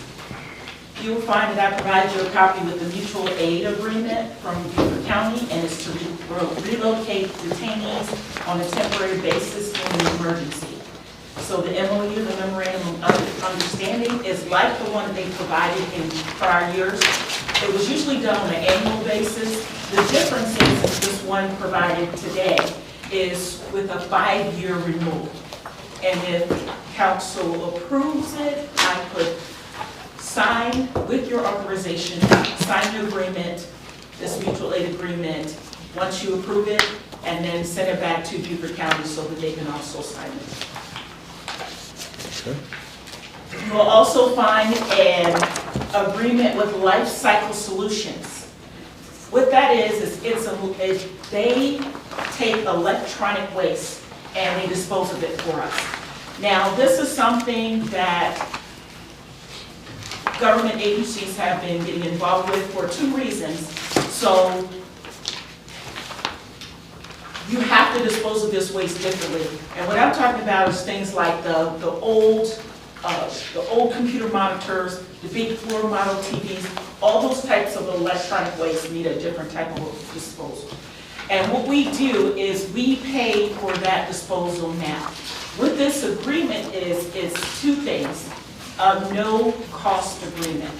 By entering into this agreement with Life Cycle Solutions, some of this waste will be disposed of for free. So this agreement does not say any cost, provide any cost to the county. What happens is you'll actually spend less money.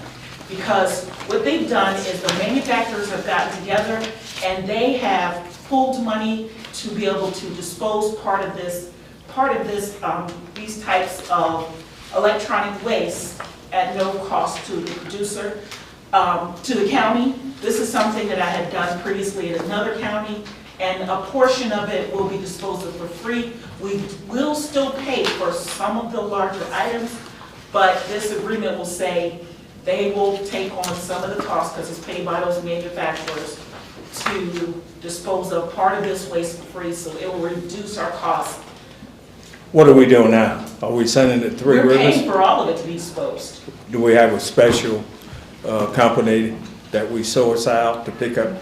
We've had, it's always, because I think we all know that's a mandate as far as Yes. what's going into the landfill. Yes. So we've always had a vendor Okay. that got our electronics always. Are we on contract with that vendor? Well, and that's the thing about it is there was no contract with them, Hampton, Beaufort, Barnwell, all. Strickland was the only one that was left that was actually, was able, licensed enough to take the interstate. So Strickland was getting, and Strickland dissolved their company. Okay. So it left all of us, smaller counties, whatever, with nobody. So the E-scrap, as you know, it kept building up because citizens kept bringing CPRs, television, etc. So with Life Solution, now we have somebody, and all of our neighbors are mostly walk the best, so we can continue to get with it. Okay. So that's what I was looking for. So we got to sign an agreement with him, that's what you're asking? Yes, but I'm asking you to review it and approve a signature once you review it. And then we could enter into an agreement. So I'm providing this with you first and then you decide. Do you have, did you give a copy to Walter? Yes. Mr. Sanderson? Yes, everyone has a copy in their back. And you'll look that over and give us recommendation? I'll look it up. Okay. And also, as Chairman says, for the council, and maybe it's coming on, but I think Mr. Robertson and somebody else know, this recycling and landfill fee was always incorporated with the line items like for Three Rivers. Yes. it always was bought together, Yeah. the electronics, so you was already paying, so it's not like a new line item. It was cooperated with what we pay like, every year. There is a development management services proposal related to the Allendale Community Center project, which we know as CDB. The company is First and Main, and this is for Rory Dolly. With this contract is for management, redevelopment, plan review, excuse me one second. It's to provide services for the project in its entirety. That is from the beginning to the end. He has done a lot of work pro bono so far on this project, helping us work with grants, working with USDA. And what this is a formal proposal for him to provide management services throughout the entirety of the project. Now, his fees are in here for you to review, and the fees he's proposing are actually reasonable, and they are covered within the cost of the project. So this is for council to review and decide if you want to approve. He has provided a lot of time and effort helping us along the way with USDA on this project. Can you follow up when you say included in the price of the project? What's that mean? That means when the project is completely funded with USDA funds and with the money provided from the SCRS settlement, his management services fee will come out of that funding. So it's not additional funding that the county would have to provide. All right. Next, you'll see there's a copy of the notes from the Personnel Committee meeting on August 3rd. In your package, you were included with committee meeting minutes from the 9th, but this is your other copy that wasn't in the packet, so that you have copies of both of the Personnel Committee meetings.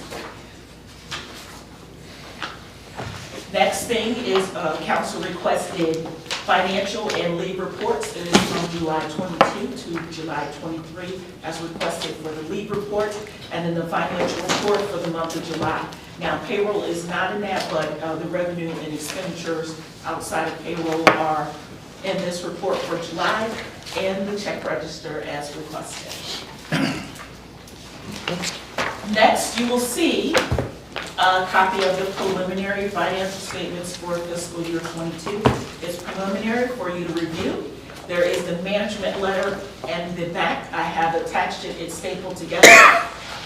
Once council reviews and approves it, with your permission, I can sign the preliminary, I can sign the management letter so he can formally complete and have a final copy of the annual financial statements, which we can submit to the state and everyone else as needed and all of our reporting entities. One other question, please, Louis. Have you already advertised for, put out bids for the new financial? I have that, Esther working on that today. I have done an RFP before, so we're pulling it up, and we are currently in the process of getting that together to bring to council so that we can submit for that. I know that's something that you wanted, that's something that was discussed today, so it is in the works for the next, yes, for the next. Have you reviewed the audit? I have done a little bit of preliminary reviews. Okay. We did receive it yesterday evening after 5 p.m., so I just had just a brief overview looking at things. It's kind of what I expected. I don't know what to say, but I'm going to have to dig into it more, but I see that we'll have some things to discuss with council, and there are things I would like to discuss in the budget meeting related to this financial report. I think it's pretty close to what we saw in our budget workshop. Yes, and it's what we discussed and what some of the differences and shortfalls that we discussed. Yeah. From what was the budget that was the existing budget, and coming forward to this budget, you'll see that the numbers are not that different. Where things were not completely budgeted correctly. And also the adjustments that have been made. I do have 2 more items for, and this is related to the fire department. The fire department would like 2 things. First, they would like permission to add a storage building to the youth academy. They would like your permission to put a storage building out there that they could use for training. The council approves that, they'll do that. Another thing that they would like to request is they would like to request to provide education to the community, and how they would like to do it is to see if they could have your permission to have information attached to the tax bills. Now, the tax bills do go out in October. By doing this and providing information to the community, it would help improve our ISO rating. It would give us several points to increase our ISO rating, but this would be at council's discretion. If you wanted to do that, that was just a way that they felt that they could reach as many taxpayers as possible, and that would happen when the tax bills go out. And that's the end of my report. All right. First of all, I know do we want to allow Ms. Lewis to sign the preliminary draft after our review? I think we should. Can make that in the form of a motion? Sure. Make a motion, we allow our interim administrator, Ms. Chanel Lewis, to sign the necessary preliminary documents for our audit, so we can move forward. Got a motion and a second to allow Ms. Lewis to sign the preliminary draft of the annual audit. Any other discussion? All those in favor signify by saying aye. Aye. Any opposed? Motion carries. Do we want to take action on the storage building at the Youth Challenge Academy? So move that we allow them to place the storage unit at the old Youth Challenge Academy location. Second. And also, I'd like to add the educational portion to our tax bill. I think they should be allowed to, with cooperation from our tax folks, to place whatever that information may contain. If it's going to help with the ISO rating, then we need to do all we can. Are you seconding the amended motion? Second, yes. Okay. Got a motion and a second to allow the fire department to add a storage building at Youth Challenge Academy and to attach information to the tax bill. I guess that's legal, right? We don't mail the tax bill, how you gonna attach it? That's what I'm thinking right here. Our tax bill, they're not mailed? Not from us. Well, we can. Put anything in it, they're full apart. Right. Well, now I can have something in the treasurer's office after they pay the bill. well, I think either that, but QS1 or now Snowbridge or whatever we got now. Springbrook. I don't see why they wouldn't provide that service. I mean, they're doing the taxes already. What would be a big issue to add an attachment to it? Let us see what they wanna add, and then we can kinda like get with Perry and see what we could do. Can you just leave that up to us to see what we could do first? Because if you approve it, I don't know what it's gonna cost or what it is.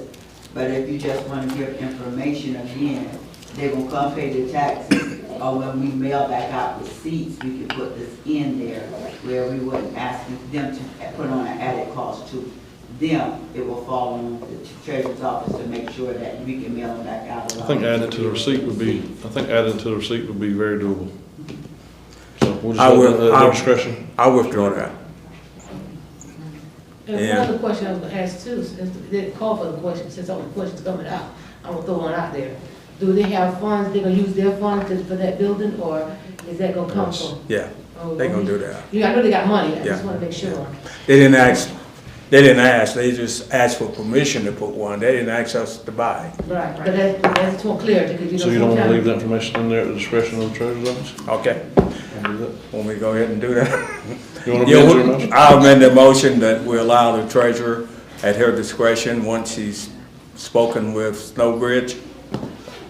Springbrook. I will say it's Springbrook.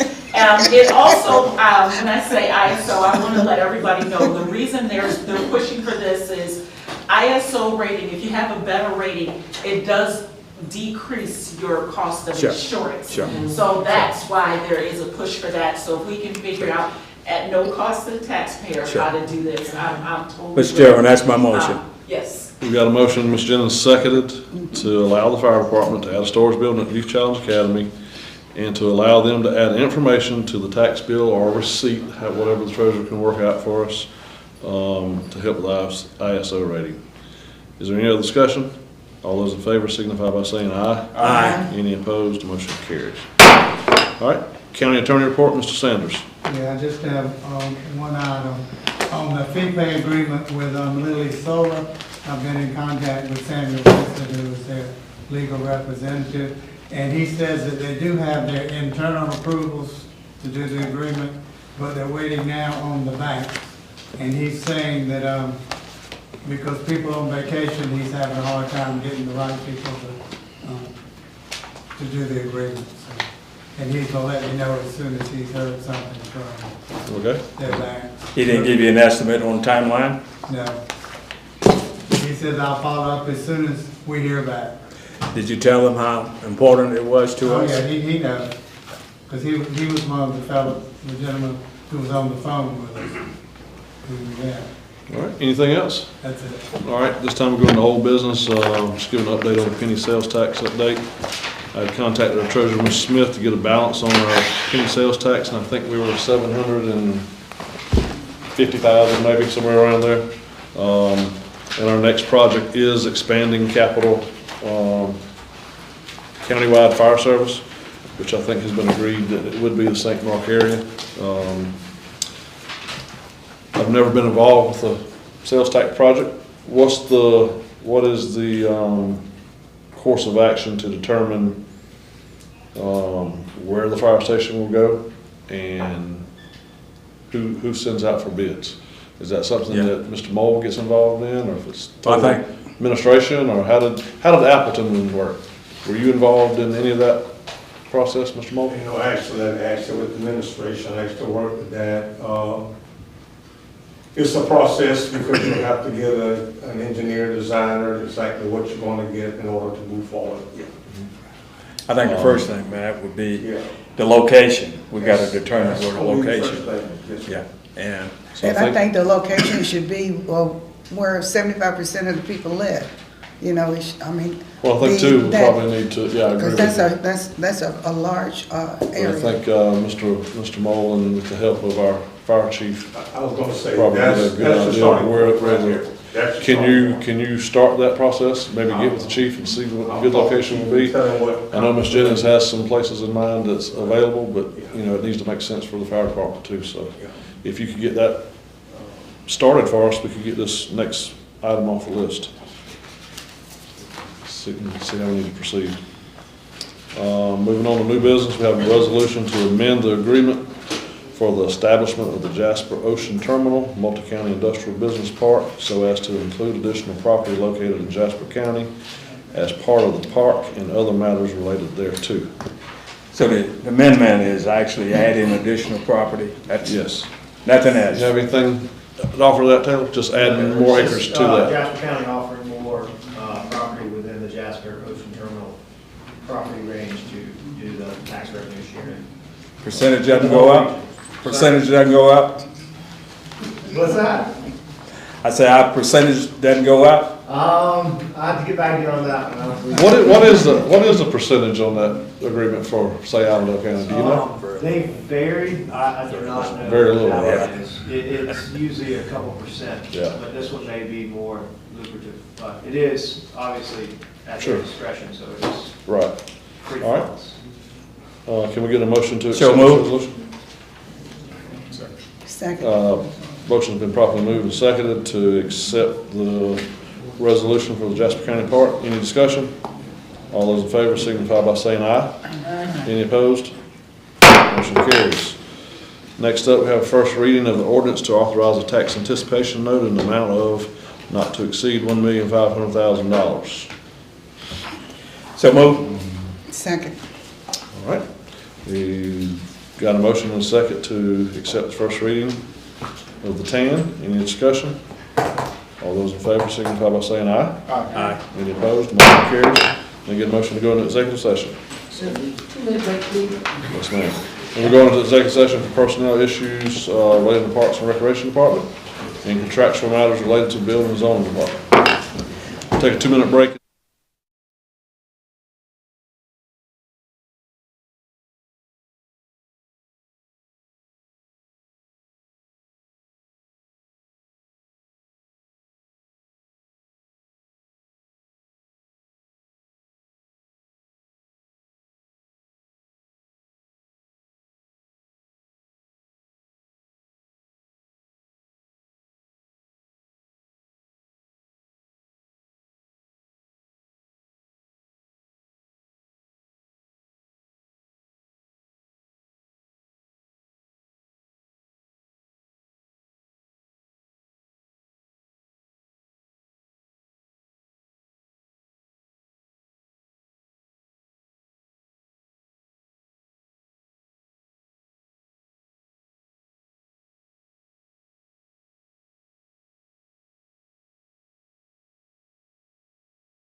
Call the session back into open session. Mr. Chairman, Yes, sir. make a motion that we accept the recommendation coming from the Personnel Committee. Have a motion, have a second? Second. Have a motion and a second that we, what would you say? Accept the recommendation. Accept the recommendation of the Personnel Committee. Is there any other discussion? All those in favor, signify by saying aye. Aye. Any opposed? Motion carries. Mr. Chairman, Yes, sir. make a motion that we enter into contract with CCI for our building works, inspection, etc. Got a motion, have a second? Second. Got a motion and a second to enter into a contractual agreement with CCI for a building inspection service. Is there any discussion? All those in favor, signify by saying aye. Aye. Any opposed? Motion carries. Mr. Chairman, Yes, sir. make a recommendation that we ask our interim administrator to write a letter to all employees informing them that we will not tolerate tardiness, absenteeism,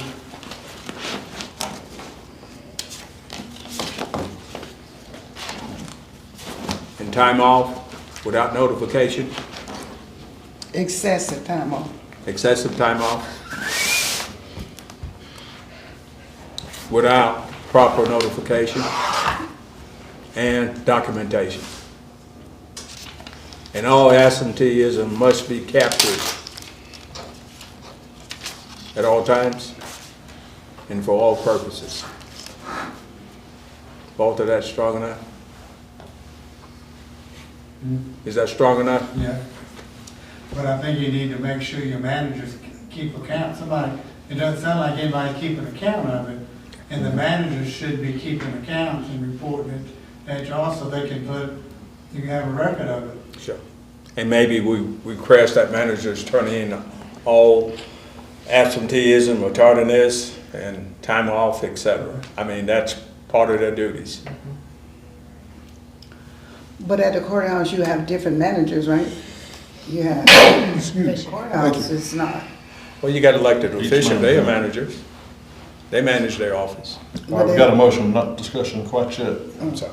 Is that your motion? I'm sorry, miss, I'm not I'm doing sorry. that disrespectfully.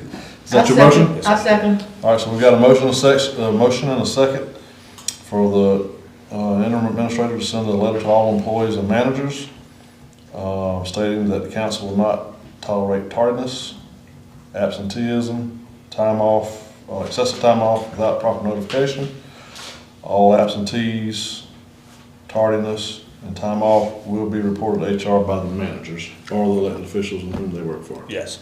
Is there any other discussion? All those in favor, signify. Before you close, I want to say something. Okay. Yeah, well, some. On this motion? No, you close the motion. Yeah. I want to catch you, I thought you was getting ready to. No. Adjourn. No. Let's get this in there. So we've got a motion second, no discussion. All in favor, signify by saying aye. Aye. Any opposed? Motion carries. Can I say something? Yes, sir. Okay, this is very important. So CCI is on board officially now, right? Yes. Okay, so from this point now, they start when? Immediately? As soon as they draw up the contract. I think as soon as we get a contract, then it gets reviewed by the lawyer. Well, they said a sample contract. I think until we get a contract that's reviewed by our attorney, then. The reason I'm saying, because you know, Tuesday is last day. Tuesday's whose last day? Clyde. Oh, he's gone? Tuesday is his last day. Next Tuesday. Tuesday coming. Yeah. Okay, yeah. But the point I'm making is, that's why we've been hoping there's something, because a transitional period is going to be major work to be done, because you've got all of it. This is not like Allendale or Fairfax City. We're talking county. So we've got so many multiple jobs and large jobs that contract is going on with, and so we're going to have the flexibility like I always have.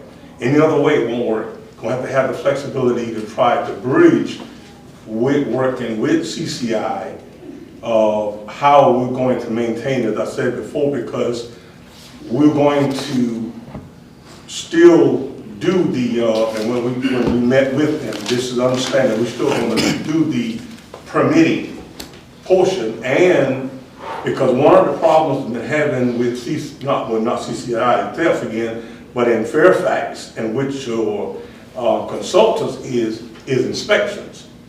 Because there, the people would have to facilitate, because again, the city wasn't doing it. They had to call in their inspections. So when we met with both of them, of course, in CCI, we're going to maintain the permitting and to keep harmony. And a lot of our citizens, they don't know anything about when it comes to being computer savvy and getting whatever. So what I recommend to the county administrator and with them, we're going to maintain. The only thing that we got here is that inspection portion we're going to have. But as far as our citizens, we want them to be able, and these are things we're going to have to convey to them, still going to call in their inspections to us, and then we'll be responsible for facilitating them to CCI. We're going to get the flow. So it won't trigger something with them having to try to, when they're going to. So I believe this is going to maintain the flow of the transition to keep it flowing, because like I said, and also I've heard from 1010 also. So we've got some major projects when he talked about plan reviews and whatever. So I wanted to make that sort of open, so if you get in, you hear anything and whatever, that you know what's going on. And without having the proper, having the opportunity, the flexibility, whatever, to make this work, we could very well cause a lot of turbulence, especially with contractors, because some of them right now have got poles and whatever they've got in between inspections due. So not to burden you, but I want it open that again, it's going to be different. But Joe, don't you think they understand that there is a transition in construction? I know with all construction, yes, sir, you want to move it as quickly as you can. Yes, sir. But that don't always happen. You know, there are always some delay when you start building anything. And I think people in that business, if they realize, as you say, yes, keeping down the turbulence, yes, that we're going through a transitional period. That's right. You know, they either have to accept that because they can't do anything else. Yes, sir. You know, that's because the county, they're in the county. Right. And the county gonna have to carry on that inspection before they move forward.